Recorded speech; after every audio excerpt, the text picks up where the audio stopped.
দেখো বন্ধুরা, আমরা চা খাচ্ছি। এই যে আর একজন ঘুমাচ্ছে এখনো। সকালের আজকে আমি এই যে সব কিছু সিদ্ধ দিয়ে, সব সবজি সিদ্ধ দিয়ে একটু ভোগ চালের ভাত করলাম। এটাই এখন আজকে সকালবেলা আমরা খাবো। এখানে তো আলু রয়েছে, শিম রয়েছে, টমেটো রয়েছে। ভোগ চাল দিয়ে এরকম ভাত কিন্তু খেতে খুব ভালো লাগে। এর মধ্যে একটু ঘি নিয়ে তারপর সবাই মিলে খাবো। সকালবেলা সিদ্ধ ভাত খেয়ে নিয়েছি, তারপর কিন্তু অনেক কাজকর্ম সেরে নিলাম। আর আজকে রান্নাবান্নার কোনো ঝামেলা নেই। গতকালে চিকেন কষা রয়েছে অনেকটাই, আর গরম ভাতও নামিয়ে রেখেছি ঘরে। এখন যাচ্ছি বলো তো কোথায়? একটু সবজি বাজারে। তো হাজব্যান্ডের কালকে থেকে ডিউটি, তো একটু সবজি বাজারে যাব। তো চলো।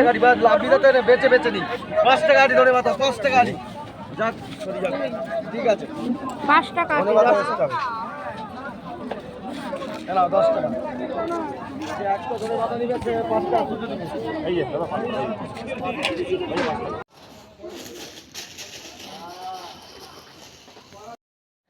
তো বাজার থেকে দেখো কি কি আনলাম তোমাদের সাথে একটু শেয়ার করি।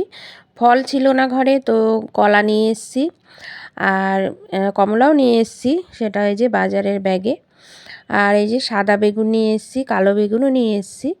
তো এখন শীতকাল তো বেগুনটা খুবই চলে, বেগুন পোড়া, বেগুন ভাজা আমাদের সবাই ভালোবাসি। তো বেগুন অনেকটাই নিয়ে এসেছি আর কি। ধনেপাতা দেখো নিয়ে এসেছি, তারপরে ফুলকপি, বাঁধাকপি সব কিছুই আনা হয়েছে। তো একটু বেলা করে এই স্টেশনের বাজারটায় গেলে না অনেক কম দামে অনেক কিছুই পাওয়া যায়। তো এই যে দেখো, এই কালো প্লাস্টিকেতে কমলা রয়েছে, যেটা আমার ছোটো মেয়ে খেতে খুব ভালোবাসে। ও ফল খেতে খুবই ভালোবাসে।